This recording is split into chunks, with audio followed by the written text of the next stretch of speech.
Повторно сте со отвореното студио на телевизија Нова. Направивме кратка пауза само колку за да здивнеме и да ги погледнеме рекламите. Зборуваме за скопскиот земјотрес, за поуките кои што градот ги извлекол од за жал вака голема катастрофа. Зборувавме за животните приказни на моите тројца соговорници кои што всушност се нашле двајца од нив во Скопје во моментот кога се случила катастрофата. Владимир Плавевски, вие всушност не успеавте досега точно да ни ја раскажете приказната каде сте биле тоа утро во 5 часот и 17 минути, меѓутоа, освен тоа, ќе ве замолам и секако нели да ни прочитате уште некој извадок од книгата која што ја промовиравте деновиве, а се однесува на фактите кои што се поврзани со земјотресот. Да, морам да ги кажам фактите. Прво историските факти по документација, нели што сум ја барав и долго време. Скопје прв запишано, нели, по записи што постојат. Скопје прв пат доживеал како Скупи, центар на тогашна Дарданија, се наоѓал Скупи кај Таур, во 518 година. Кога Скопје уште 24 града биде тотално разрушени и тогаш, еве, соговорникот нека каже, забележано е и на промоцијата еден ми кажа дека уште постои, се јавила процеп на земјата во должина од 34 км, ширина 5 км. Следниот катастрофален земјотрес кој што го урнал Скопје било за турската кога бил по 1555 година. За жал не можев да најдам никаде податоци колку имало жртви. Веројатно податоците се во турските архиви во Стамбул и до сега никако не најдов. Упорно барав, не најдов. Следниот потежок земјотрес кој што го погодил Скопје бил во 1921, односно по документи што ги барав кај нас. Или е тоа Валандовски? Валандово е после. После е Валандово, не за Скопје зборим. Овакво е. И не најдов колку ме интересантно на Нью Йорк Таймс, американски Нью Йорк Таймс, пребројајќи на интернет, најдов дури и фотографии и податок дека имало 140 жртви. Овој нашиот скопски земјотрес, што све направил? 75% од скопјани беа оставени без домови. Земјотресот оштетил 80,7% од вкупно иззиданите куќи во градот, 8 основни училишта, 11 средни училишта, 32 спортски објекти, 9 поликлиники, 3 оперативни и фармаколошки згради, 12 социјални установи. Земјотресот предизвикал штета од над $1.000.000.000, сума еднаква на годишниот буџет на тогашна СФРЈ или 15% од бруто националниот доход на СФРЈ. Мислам, овие се факти кои што сами од себе многу кажуваат. Инаку за време на земјотресот, јас ви кажам, во Скопје, на улица Цветан Димов, број 4, трети влез, там број 9, тоа е зградата, ја кажавме на почетокот, до здравствениот дом на Битпазар. И дента кога требаше да биде земјотресот, јас као 14 годишник и активен извидник, требаше да патувам во 8,5 часот на железничка станиција, да патувам на Јадранско море, во близина на Задар, едно место, Филип Јаков. Тогаш се логоруваш. Или у Буљарица? Не, ова бевме ние посебна извидник. И мислам, добро, Буљарица е многу подобро. Бевме останати дома, јас и баба ми, а татко ми, мајка ми и брат ми беа во Задар кај Вујко ми, кој што беше пилот. Ја во книгата го опишувам, а така и почнав, мислам, дел од оноа, јас самиот сонував дека со воз патувам во некој тунел. Околу мене дим, чат ме гуши и одеднаш се разбудив и кога гледам, бидејќи на трети спрат бев, дека има земјотрес. Одма знаев, затоа што ние скопјани бевме навикнати на земјотрес. Меѓутоа беше невидено чудо. Лустарот не се лулкаше, него удараше од таванот. Орманите од нив се истурават чаши, филџани, садови, креветот се нишаше страшно. Јас по историски податоци 20 секунди трае првиот удар. Срипав, прозорите беа отворени, се павка пошто беше жешко, 30 степени е по податоци имам дека метеорологијата. Овај дента бе на 25 и утредента на 30 степени ќе биде и 30 Не било потврдено. 42. Да, а денеска имаме 40 40, степени, можете да замислите кои климатски промени се за 50 години. Не се, дигресија направивме. Се пафтава и од надвор јас имав поглед према Газибаба. Тој дел тогаш беше од куќи плитарки направени. И почна да се дига прашина.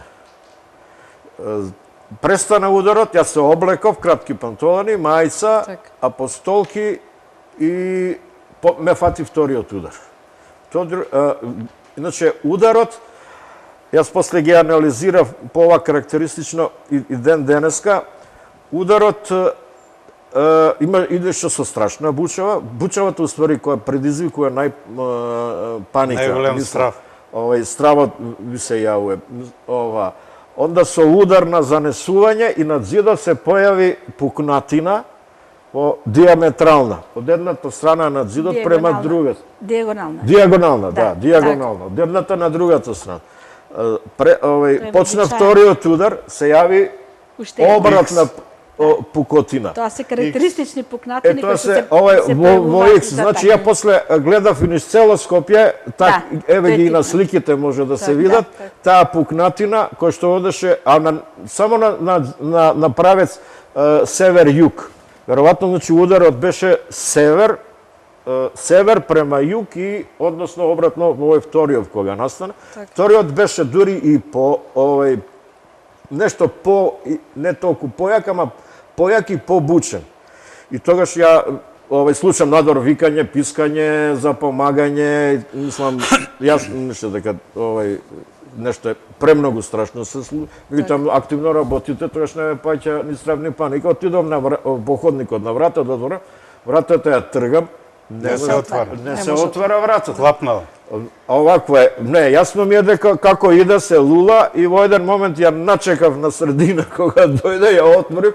Сва среќа не беа урнати скалите, се слегнав надвор, еве како што гледате на слика, надвор луѓе во гаќи, пантолани, комбинизони, покриени со чаршафи.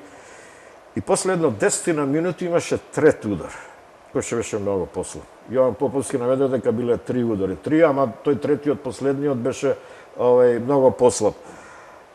Еве као еден куриозитет. Баба ми отишла пошто живеевме на Битпазар, бидејќи требаше да патувам на море, да ми купи симит погачи и гевреци за по пат да ми се најдат, нели? И пред симит погачи, продавници беше на симит погачи, овакво. И тогаш почнало да тресе, да паѓаат керамиди, да свари, да овакво бучи, она и она Тие што го биле каже. на улица, мислеле дека се Не, на море. Да, Бранови. него одма почнала бидејќи ги стерала сите овакво прва, втора светска војна, комитлак и така даље, почнала да вика пушка црна да ви изгори, кај најдовте сега да не бомбардират. И некој човек рекол, баба, какво бомбардирање ова земја. И она, леле, внук ми Владо Курш, ја излегувам надвор и она дотрча ме прегрнува и така. Еве, мислам, тоа беше мојата историја како го преживеав земјотресот. Се сеќавам како да беше вчера. Имав 14 години, ама ви кажам, се сеќавам како да бе вчера. Она што треба да го кажам, не треба да се забори, добро, полицијски час кажеме дека по 10 дена стигна наредба, сите деца до 14 годишна возраст да се евакуираат. И жените. И некои жени што доева и така натака, да се евакуираат. И во тогашна СФР, во Југославија. И јас со брат ми бев евакуиран и прво во Марибор, после учев гимназија во Птуј. Ова морам да го кажам. Како што идеше, возот тргна плачење, пискања, не се знае што ќе биде понатамо, нели? Не се мислеше дека ние мислевме лично првите гласини кога се расширија дека Скопје више нема да постои тука, ќе се дури планира да биде кај Свети Николе. Уравнината. Тоа беше гласините, еве ги рековме, да не се повторуваме, дека распукнала браната, дека гласини дека камениот мост е скршен, добро, офицерскиот дом паднат, банката падната, хотел Македонија, што е кај Ченто, што е споменикот, тука имаше хотел Македонија, кој што беше само за странци. Дека железничката станица е срушена, а тоа за нас Скопјани беа реликтни објекти, мислам, кои што ние се крстевме, верувавме, ако они се паднати, што е престојано и друго. Што останува за други? И ова само да докажам, значи, како идевме со возот нагоре, према, не знаевме ни самите како, ние како беше прва дестинација Загреб, меѓутоа како идеше возот, така се менуева плановите каде ќе не сме. Како застануваше? Ниш ќе застане, Белград ќе застане, Загреб ќе застане, Лиспат. Не пречекуваше народ. Народ со музика, ќе застанеме, нели, не знам тоа железницата, смената ова, она, не пречекуе народ, ни дава јадење, пиење, пари ни дава, тоа беше фантастично. Нише, овакво е, Белград, со дочеци, со повикувања држте се Скопјани, овакво е, страшно. Загреб, Љубљана и најпоследна, стасовна последна дестинација Марибор, кај што не сместија во кметиска школа, земјоделска школа и така. Јас отидов со кратки пантолани, сандали, кошула. Како што се нашла во моментот. А кога се вратив од Словенија, се вратив со 2 куфери натоварен, со алишта, со книги, зимска одела, мислам, добро, тоа е да не. Сакам да кажам дека пречекот, импресијата што ја доживеав, беше незаборавна, мислам, вечно ќе ми остане. Зато е град на солидарноста. Токму така, град на солидарноста. За жал имаме уште околу 5 минути до крајот на емисијата. Ќе ви ги дадам совршено го знам времето да ви го. Така, да. Ќе ви ги отстапам вам за да ни раскажете таа приказна што ми раскажавте на телефон кога се вклопува во делот приказните солидарност. Токму така. Ние почувствувавме солидарност, знае Владо, носевме мексикански кошули, Лопес Матеос, ние ги викавме фармерки, тоа беа работнички пантолани. Така. Јадевме американско сирење, после фаќавме и риба на Вардар, жолто едно убаво, мрена јадеше на него. Тоа од умра беа. Да, безброј труманови јајца во прав, млеко во прав и така натаму. Тоа беше све. Не се штедеше на помош, дури и машини за шиење, Сингер, стаса од недека и така натаму.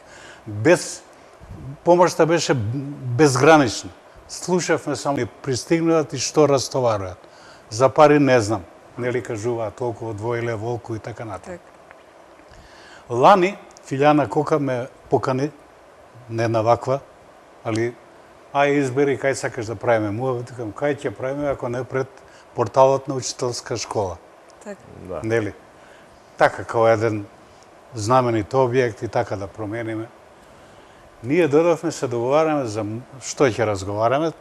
Од прилика се знае што е муавето. Само ќе ве замолам, нели, да ја раскажеме суштината на приказната, бидејќи тука навистина среќавам еден стар човек клекнат со бастум и помагало и на столбот и покажува на една госпоѓа, викам, од кај сте вие? Вика, јас сум овде живеа 63 година. И кој сте вие? Јас сум Бошко Фржол од Шибеник. Ја дојдов овдека заедно со 20 работника да му помогнеме на Скопје. Кога дојдовте после неколку дена, кога се побарала помош. Јас само што завршив архитектура, дојдов тука и ова ми е прва работа. Јас сум од Водица, али од Шибеник, живеам и така натаму. Јас се оженив како синоќа и од тамо си дојдов овдека, а невестата дојде после известно време. До него жената беше распаметена и се враќаат спомени. Они живееле 20 месеца во учителска школа, во училница, пошто биле единствен пар, нели, им дозволиле да преградат, да си направат кујничка и така натаму. И они работеле на санација на објект, низ Буњаковец, низ центар тука и во изградба на тие сателитски населби што се направија безброј, у кое што јас живеам едно у Тавталиџи. И он вика, ја се викаше, нели, Бошко Фржол, ја од моја прва плаќа, јас сам купил фоторепортер, фотограф, фотографски апарат, Киев, и јас сам све снимио И он на негова иницијатива и на еден господин македонец кој што долго живее у Загреб, Македонско-хрватско друштво, му организира изложба на не знам колку слики, 200-300 слики во МКЦ. Так. Ги каширале фотографиите, направиле изложба и тој на своја иницијатива едино побарал да му плати МКЦ авионска карта од Загреб до Скопје и за да се отвори изложбата. Јас и Марко Илковски отидовме вечерта на отворање на изложбата да се осведочиме. Тамо беа безброј црно-бели фотографии, не само од катастрофата, него му била интересна чаршија, 20 месеци веќе е време кога некои работи се обновија. Тоа беше страшно сведоштво за солидарноста. Се што се случувало, да. Тој ми раскажа, вика, првог јутра кога сам преспавал, нели? Излегол да видам што е тоа што се случи у парк. У парк, вика, народ спие под шатори и отидов кај првата господја, најдов пред шатор. Може ли да дојдам тука? Извините, вика, неам да ве примам, неам ништо од мебел, седнете на клупа, нели? Клупата од паркот е едини мебел. Седнав и она ми е послужила со кафе. И он вака го заврши разговорот кој што јас го снимив, после го раскажав и го објавив. Освен Водица, осин, нели, Водица и Шибеника, највише волим Скопје.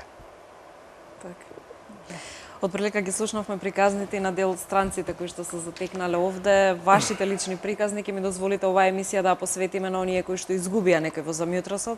Навистина ги има многу, за жал, од секое семејство. Речиси, мојот дедо својата мајка е изгубил во замјутросот, така што беше навистина задоволство да ги слушнам вашите приказни и да ги подсетиме гледачите на сето она што се случило. Меѓутоа, од друга страна и стручно да им објасниме дека всушност нема место за паника сега. Да, секако дека добро е да се зборува, Да. добро е да се споменат сите оние што погинале, сочувство и до семејствата кои што ги изгубиле најблиските, за да не се заборави тоа што се случило и не може да се повторува. Да. Ви благодарам уште еднаш за издвоеното време. Ќе се видиме, се надевам, повторно во некоја наредна прилика да се потсетиме и да зборуваме за Скопје и за убавите моменти од старо Скопје. Почитувани гледачи, останете со програмата на телевизија Нова. Овде завршува отвореното студио, меѓутоа продолжуваме со најновите информации. Ви благодарам за вниманието.